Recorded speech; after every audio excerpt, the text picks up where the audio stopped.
Hello, I'm Alejandro Duran, and I am doing an arts residency here in Delhi, India. So coming to India and Delhi for the first time was a little bit of a shock after getting over the jet lag. Nilanjan, my host, took me around the city, and I was blown away by some of the temples. Just the history here is so rich in religion and spirituality, in everything. Diversity is the word that comes to mind. There's so much that is similar to Mexico. You know, the colors, the spices, the traffic of Mexico City.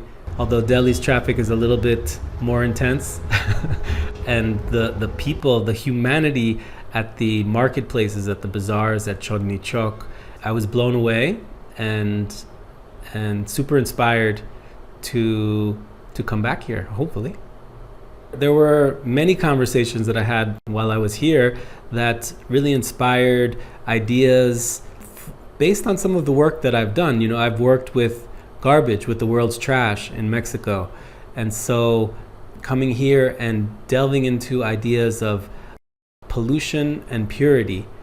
I was also doing some reading while I was here on Hinduism and the history of India, and there was talk about this idea of purity and pollution, that the ancient people here would have bathhouses that supposedly were not used just for hygienic purposes but for ritual purposes, so ritual purity.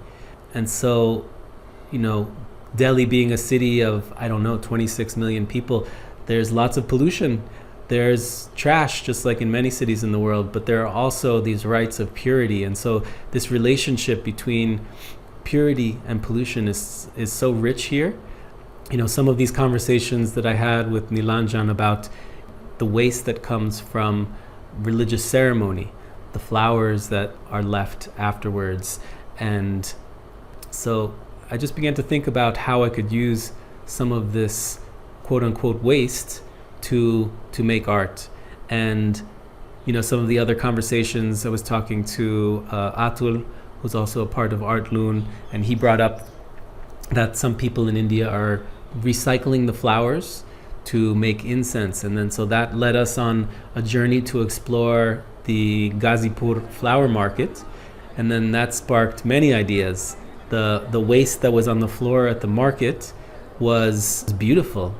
I think most people don't look at the flower waste, and I got lost in that and had to come back several days to explore a photography series of this flower waste on the marketplace floor, which are like these beautiful abstractions, getting me to also think about this idea of purity and pollution and how these flowers are used for ceremony, but some of these go to waste.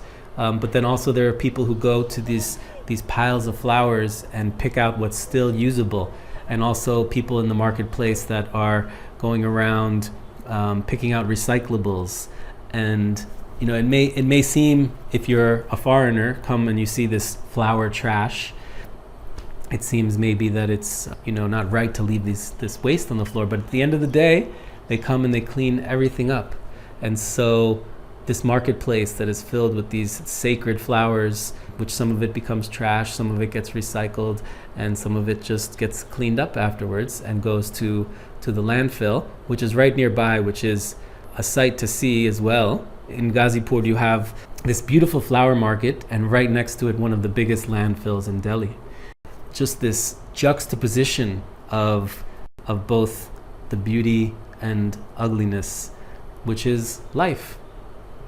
While I was here, was also exploring further an idea that I've had for a while, because I've worked with plastic for many years, and I've been wanting to explore the use of compost, or of nature's containers, eggshells, lime peels, orange peels, all the things that our food kind of comes packaged in by nature for all time. And so to explore using those as an art material, to think more deeply about how nature has already made its own amazing packaging.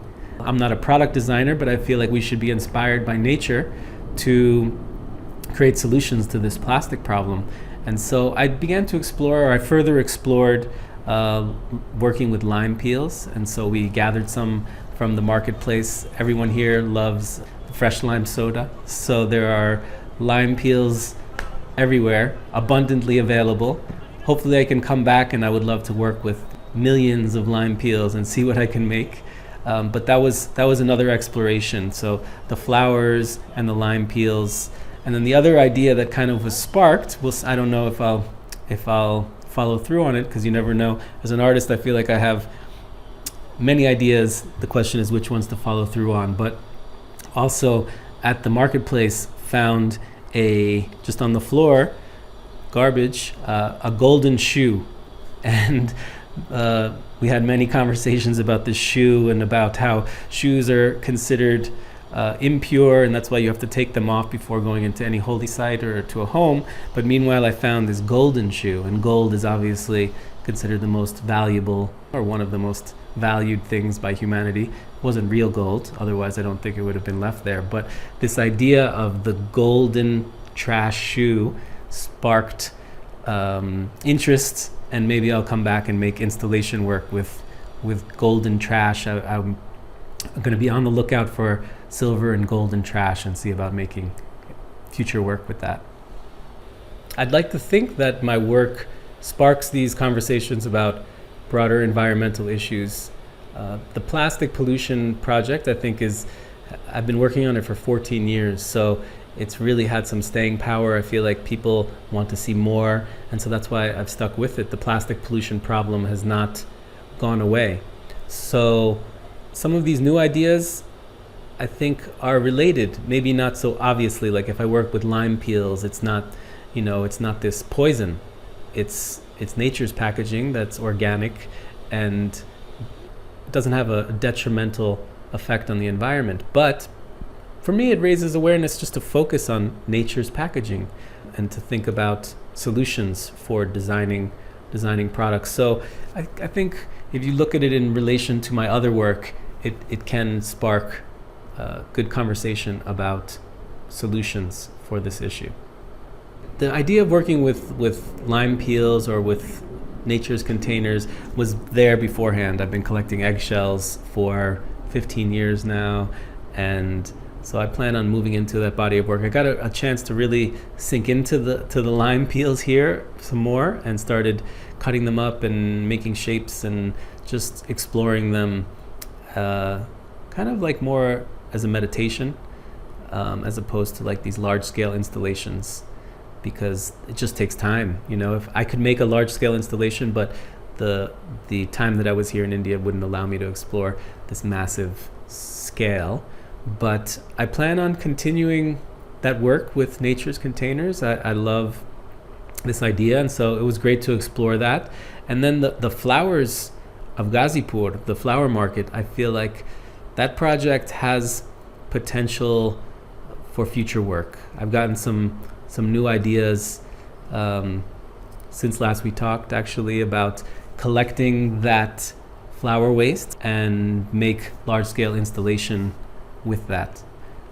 So to make some ephemeral land art with that flower material was something that I got excited about. So we'll see. You never know. India is a long way away, but I would love to come back and continue some of the work and some of the ideas that have blossomed here. I guess it's maybe a little too cliche since I'm working with flowers, but there were some ideas that blossomed here.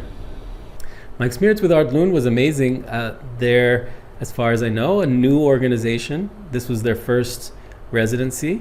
So I feel honored that I was invited and they took a chance on me. But it was very special. It was a unique residency. I got personal treatment to go around Delhi, which is a massive city. So it was a once-in-a-lifetime experience, and I'm really grateful for it.